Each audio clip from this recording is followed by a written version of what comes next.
Sí, lo que son estas capacidades dormidas que están obviamente en todo el cerebro que no usamos, empiezan a variar y a transformarse a través del cambio electromagnético que puede suceder en el 2013.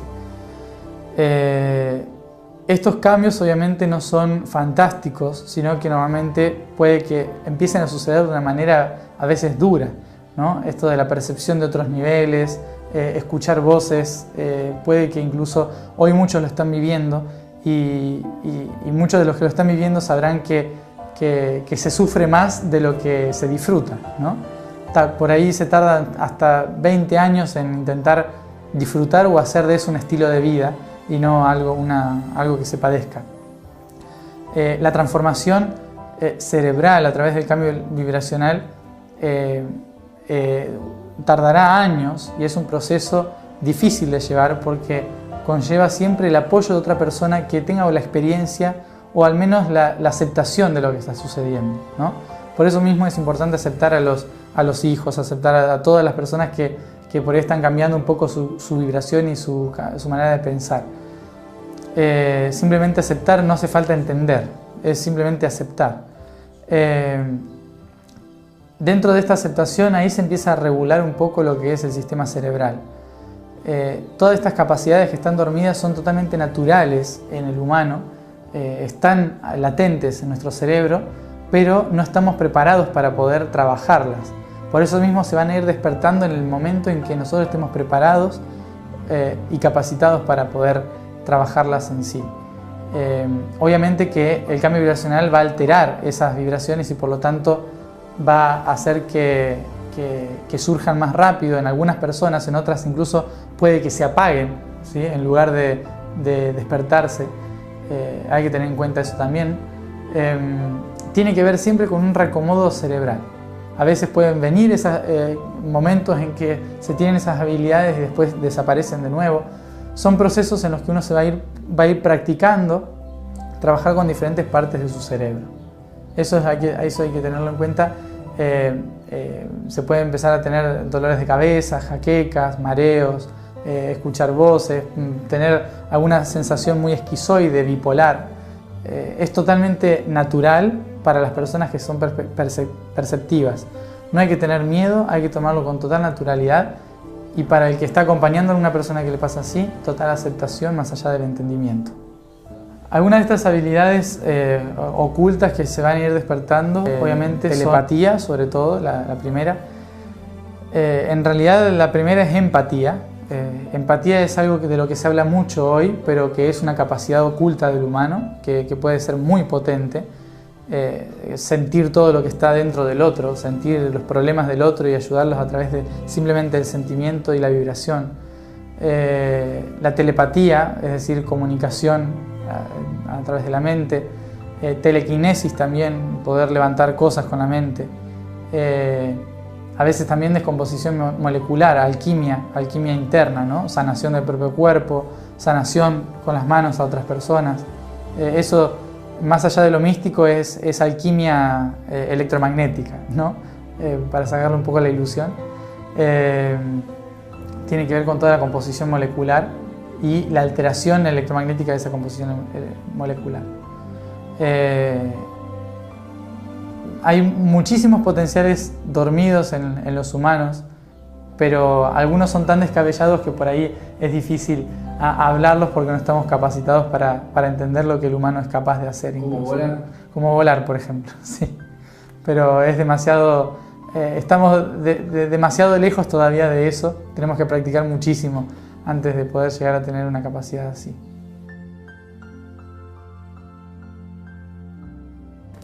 Bueno, tengo una anécdota con eso de las 13 lunas porque desde chico yo no sabía nada de los mayas ni nada de esto, pero a mi mamá siempre le decía, ¿por qué 12 meses si siempre hubo 13? O sea, si es normal, siempre hubo 13 meses, ¿por qué ahora son 12?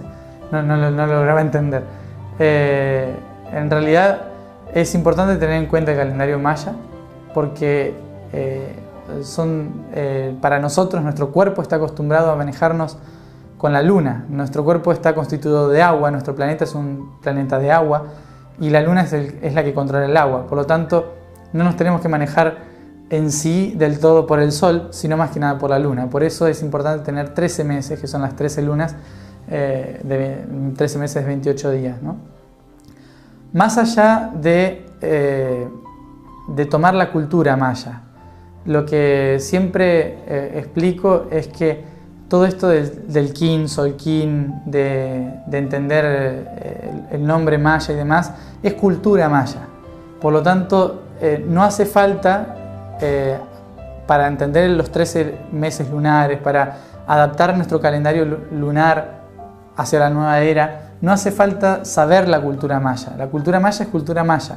El que está alineado con la cultura maya y le interesa la cultura maya está perfecto, porque puede ayudar a entender mejor el proceso a las otras personas que no. Pero más allá de eso, lo importante es tener en cuenta simplemente eso: 13 meses de 28 días. El primer día, 26 de julio, el primer día del año, ¿no? El último día, el 24 de julio. Con eso, y el día fuera del tiempo, el 25, vamos a equilibrar todo, lo que sea económico, político, hormonal, social, familiar, todo se empieza a equilibrar simplemente con la concepción del tiempo de esa forma. Los mayas obviamente tenían este tiempo porque hacía miles de años,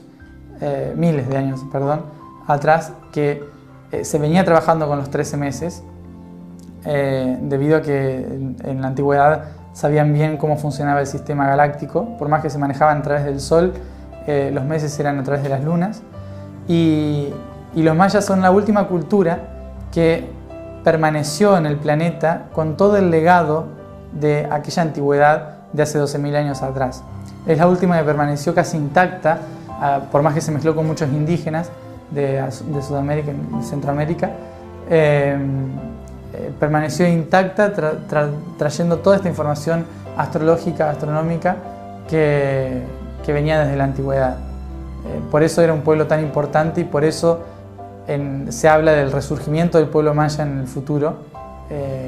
Por ahí no tiene que ver con el pueblo en sí, sino con la esencia del pueblo, que es la astronomía, y cómo la astronomía maneja todo lo que hacemos día a día.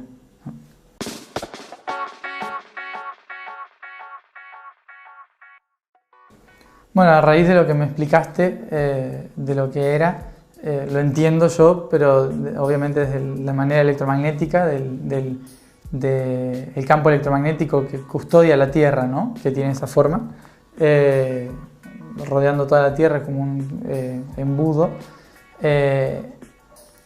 Dentro de lo que sucede en este periodo de 50 años, obviamente el campo electromagnético de la Tierra, que es esta figura, va a estar afectada por el Sol, por la irradiación del Sol.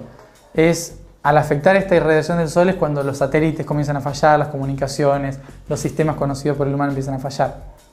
Lo importante es que no falle ese mismo sistema electromagnético que sostiene la Tierra.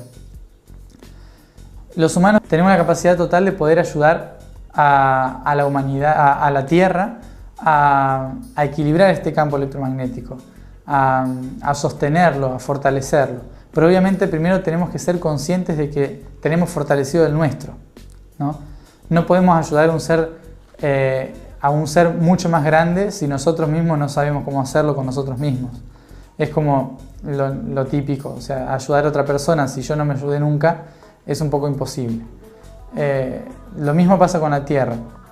Aconsejo que aquel que no ha trabajado nunca con un campo vibracional tan fuerte como el de la Tierra, que se replantee de meterse en algo tan potente, ¿no? O sea, o que vaya practicando hacerlo, conectarse con la Tierra, tocar mucho la Tierra, a practicar con su vibración, con su electromagnetismo y demás, porque puede ser muy potente. Este campo de irradiación electromagnética afecta a todos los seres de la Tierra, y por ende estamos todos interconectados con él. Y lo que hagamos nosotros desde nuestra persona equilibrada por él, le va a ayudar, le va a afectar. Por lo tanto, cualquier tipo de meditación o lo que haga, más allá de que sea esa específica meditación, con poner la intención de ayudar a que esa ola energética se mantenga firme, uno desde su voluntad puede estar colaborando con eso, ¿no? Lo importante es permitir que siga funcionando ese sistema. Más allá de que lo hagamos o no, va a seguir funcionando igual. No quiere decir que se termine. Pero el hacerlo puede hacer que nos afecte un poco menos, como se puede predecir, ¿no?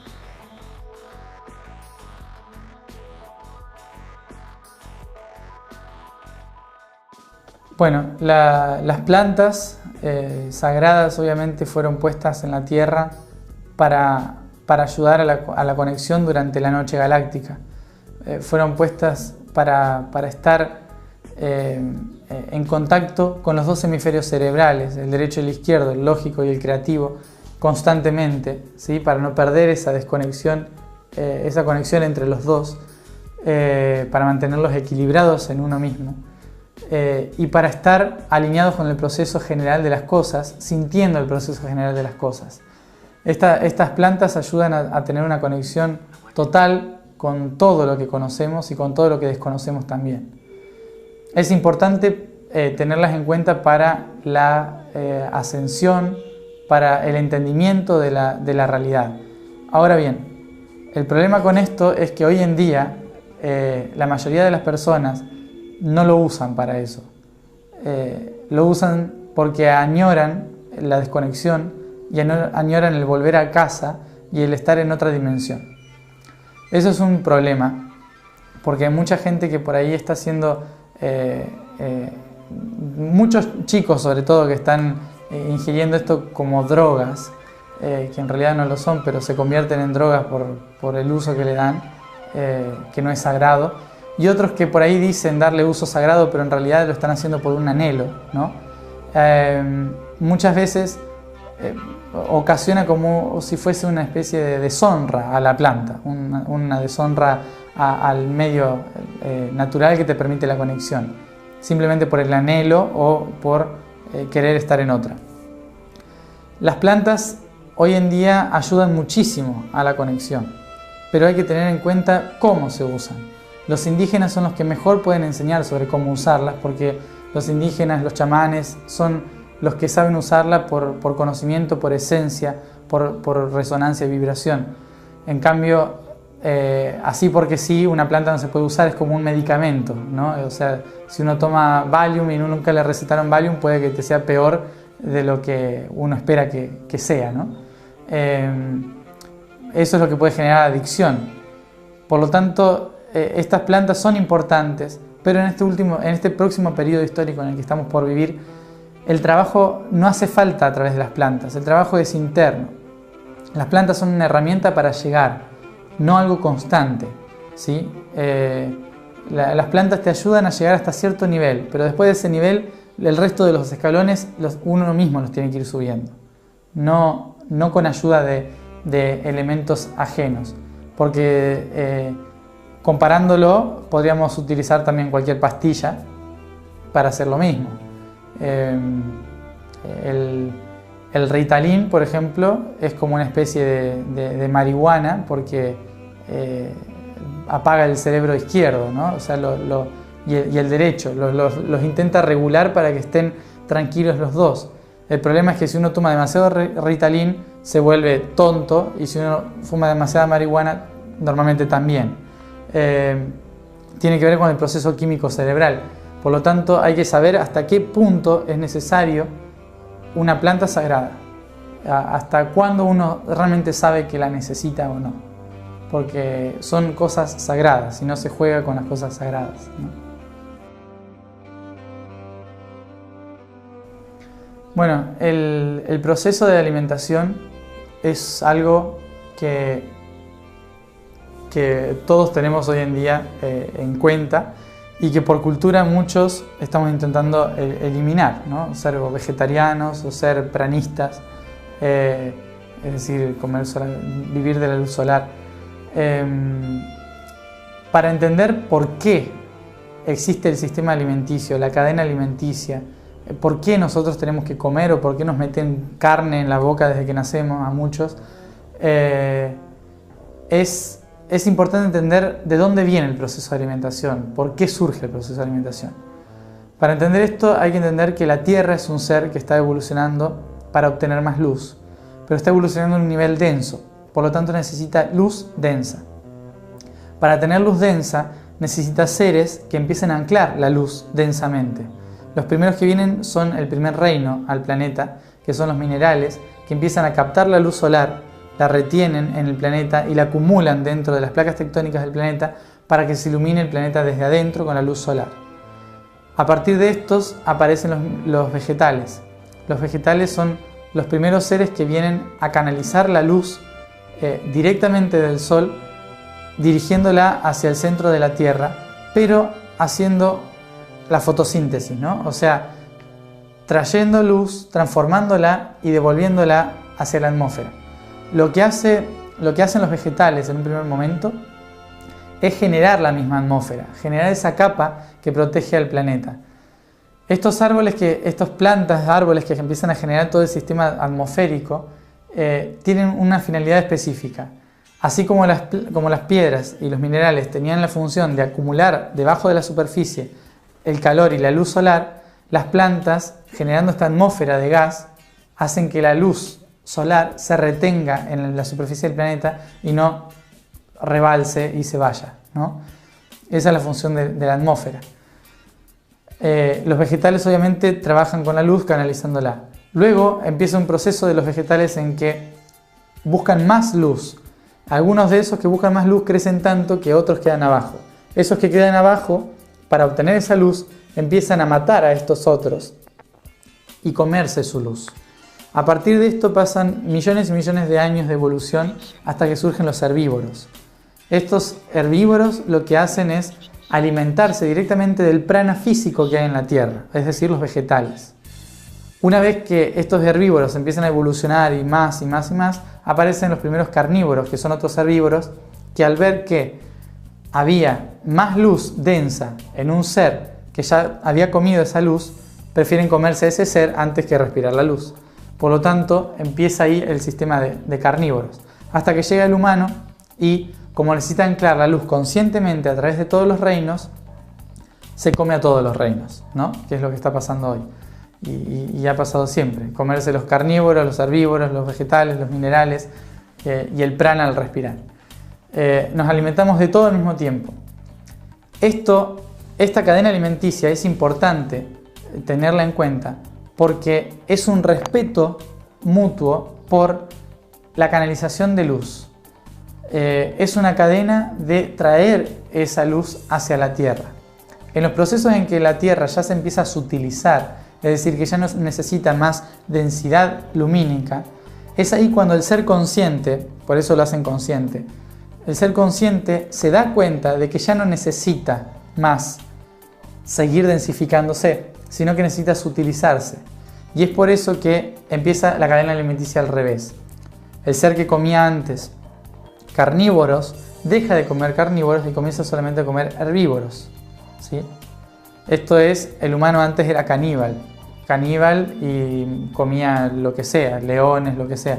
Ahora dejamos de comer carnívoros normalmente y pasamos a comer solamente herbívoros o omnívoros, ¿no? A partir de esto, que es el proceso que estamos viviendo hoy, pasamos solamente a comer vegetales, vegetarianismo. Una vez que pasamos de esto, hay un periodo que se conoce como ser vegano, ¿no? Que no recomiendo que alguien se haga vegano por conciencia, sino que se haga vegano porque su cuerpo lo pide, porque es un proceso difícil de llevar en un mundo denso como este, porque nuestro cuerpo físico se puede enfermar si no lo hacemos bien, acorde a nuestro cuerpo físico. Por lo tanto, una vez que se empieza a dejar de comer vegetales, que el último paso es ser vegano, se empieza solamente a ingerir minerales, agua, sales y demás, hasta que empezamos solamente a respirar y alimentarnos de prana.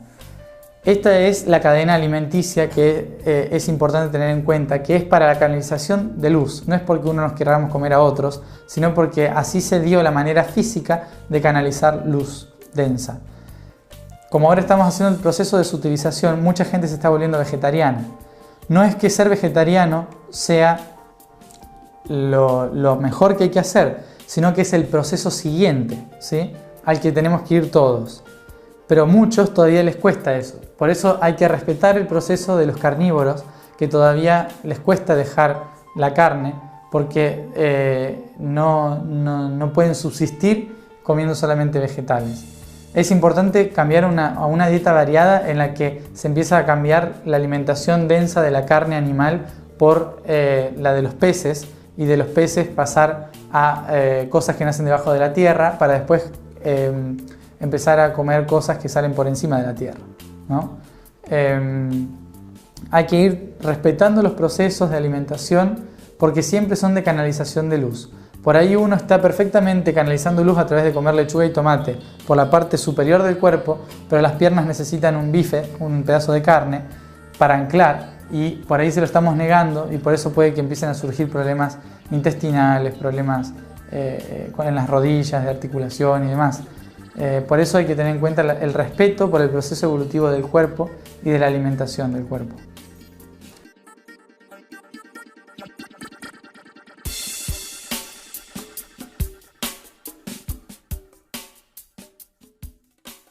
Sobre todo en este periodo que es un bombardeo de imágenes y de emociones constante, es una práctica fuerte para toda la humanidad de permanecer en el eje a través de toda esa emocionalidad. Lo importante por ahí no es negar ese bombardeo de imágenes que hay alrededor, sino integrarlo dentro para poder equilibrarlo. O sea, alimentarse de eso, pero de lo positivo que te ofrece toda esa emocionalidad que hay en el exterior. Y saber traducir y digerir todo lo que no te sirve, ¿no? Pero eso no significa tener que irse corriendo a vivir en medio del campo, apartado de todas las cosas, sino que uno puede estar totalmente en una capital con un montón de cosas y saber tomar lo que uno necesita de cada energía, alimentarse de cada energía que hay alrededor, pero siempre digerir aquello que no sirve, ¿no? O sea, no dejarse afectar por esa energía. Creo que es otra forma de estímulo, ¿no? Otra forma, desde el nivel espiritual, o sea, verlo sin emociones es otra forma de estímulo. El problema de este estímulo es que genera adicción, como cualquier otra cosa, ¿no? No es algo que sea positivo para la conciencia, no es algo que sea positivo para la humanidad, pero forma parte de un estímulo, ¿no?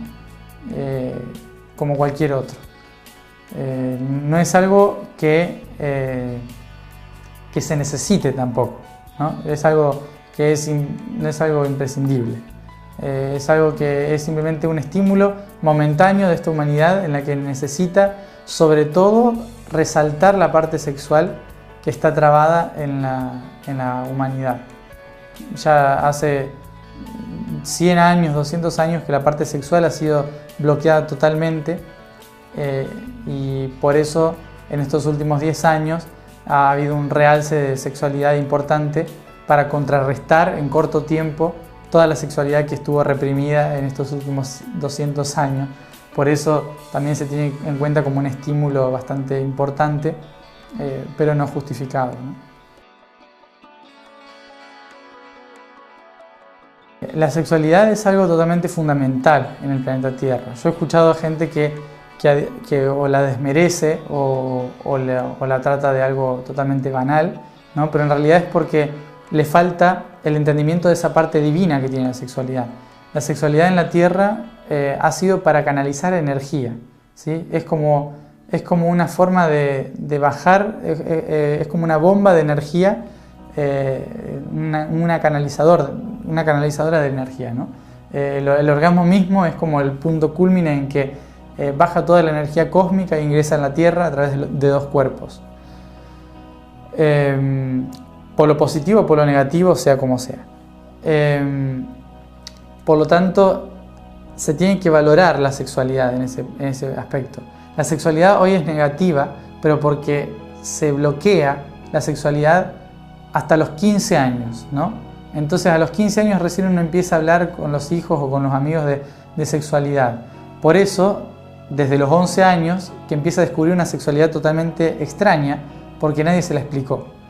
Por eso mismo es cuando entre los 13, 14, 15 y 16 años surge la sexualidad en sus peores formas. porque nadie te explicó desde jardín de infantes qué es la sexualidad, lo divino de la sexualidad.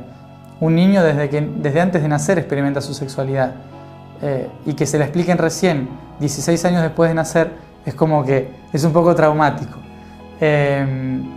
Encontrarse de golpe con todo lo que es sexualidad.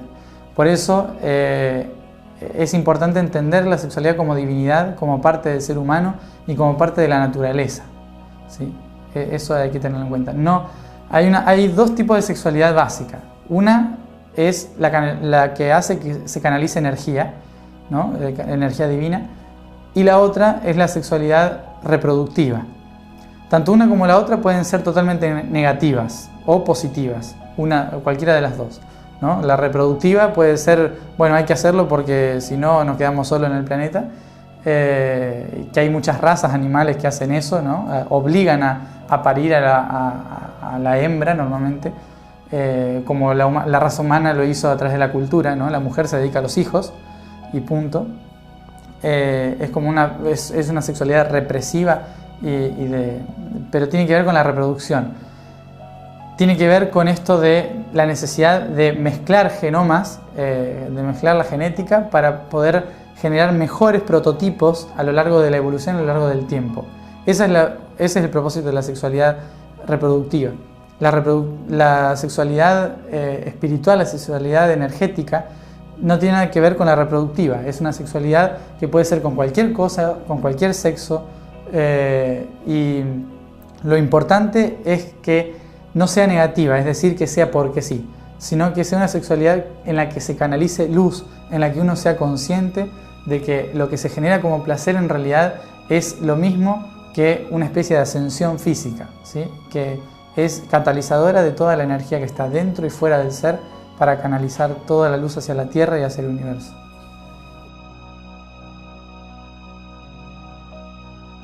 Eso es algo que obviamente está bien, esto de acumular la energía, ¿no? para retener y poder trabajar con la Kundalini, con la energía vital del cuerpo. Es importante tener en cuenta de que esas enseñanzas no están erradas, sino que esa energía es muy fuerte, y por lo tanto es importante tenerla en cuenta para poder canalizar toda esa luz y distribuirla por el cuerpo. El problema es que muchas de las enseñanzas espirituales se olvidan del cuerpo físico. El problema del cuerpo físico es que necesita descargar energía. Si el cuerpo físico no descarga energía, porque la sexualidad acumula muchísima, ¿no? Si no descarga energía, puede traer problemas mucho después a nivel físico.